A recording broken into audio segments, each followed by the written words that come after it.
Islam is in the news regularly due to terrorist attacks, but whenever we quote the Muslim sources that justify these attacks, people object and say, but there's violence in the Bible too. People who respond like this are obviously missing the point. Our criticism of the Quran isn't simply that it contains violence.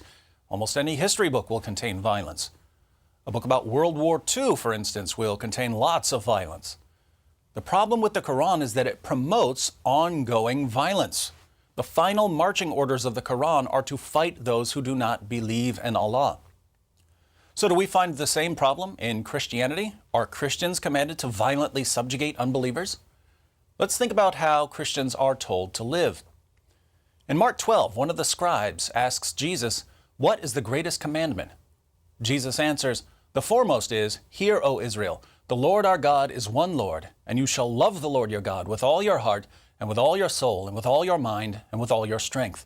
The second is this, you shall love your neighbor as yourself. There is no other commandment greater than these." So the heart of Christian morality, according to Jesus, is love. Love for God and love for others. We obey God because we love Him. We care for others because we love them. In the Gospels, Jesus tells us that our lives are to be characterized by gentleness, mercy, and peace.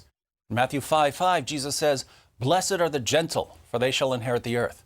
In 5:7, He says, "Blessed are the merciful, for they shall receive mercy." In 5:9, He says, "Blessed are the peacemakers, for they shall be called sons of God." Later in the same chapter, Jesus tells His followers to love even their enemies. He says to the crowd, "You have heard that it was said, 'You shall love your neighbor and hate your enemy.' But I say to you, love your enemies and pray for those who persecute you, so that you may be sons of your Father who is in heaven. For He causes His sun to rise on the evil and the good, and sends rain on the righteous and the unrighteous." Love your enemies and pray for those who persecute you. Love your enemies. This is very different from what we find in Islam. In Matthew 26, some soldiers come to capture Jesus, and the Apostle Peter pulls out a sword and strikes the servant of the high priest. Jesus says to Peter, "Put your sword back into its place, for all those who take up the sword shall perish by the sword." Jesus then heals the injured man, a man who was part of the group that was conspiring to have Him crucified. In John 18:36, Jesus is being questioned by Pontius Pilate, who wants to know what Jesus did to upset people so much that they'd want Him crucified. Jesus says to Pilate, "My kingdom is not of this world. If my kingdom were of this world, then my servants would be fighting so that I would not be handed over to the Jews. But as it is, my kingdom is not of this realm."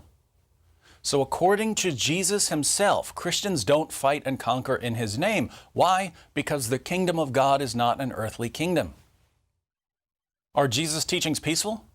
Jesus tells us that the greatest commandments are to love God and to love our neighbors. He tells us that we're to be gentle and merciful. He tells us to be peacemakers. He tells us not to return violence for violence, not to retaliate against evil people. He tells us to love everyone, even our enemies, even those who persecute us. He tells us to put down our weapons. He tells us that His followers do not fight. Religions just don't get any more peaceful than this. So it's clear that the Gospels promote peace. What about the rest of the New Testament? In Romans 12, the Apostle Paul gives Christians some guidelines about how we're supposed to live. In verse 17, he says, "Never pay back evil for evil to anyone." Verse 18, "If possible, so far as it depends on you, be at peace with all men." Verse 19, "Never take your own revenge, but leave room for the wrath of God.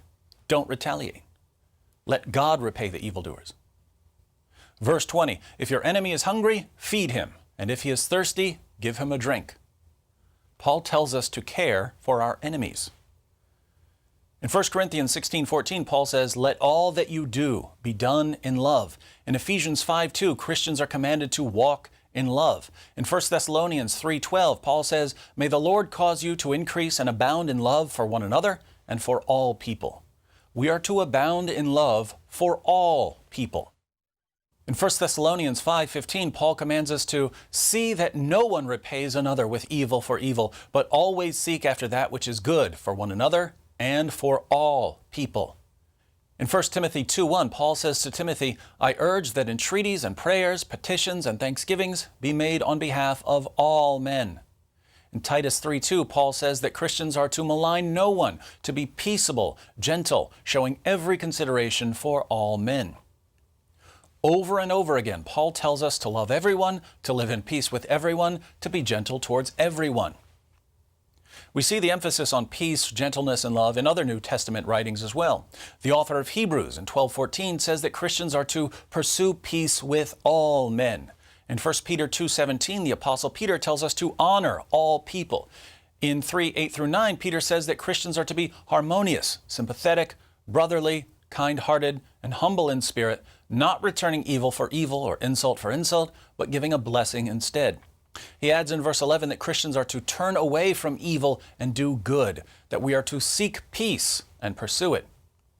To sum up the position of the New Testament, in 1 John 4:8, the Apostle John says, "The one who does not love does not know God, for God is love." So, does the Bible promote ongoing violence the way the Quran does? Clearly not. The Bible promotes ongoing love, peace, mercy, and concern for others. Precisely the opposite of what we find in the Quran.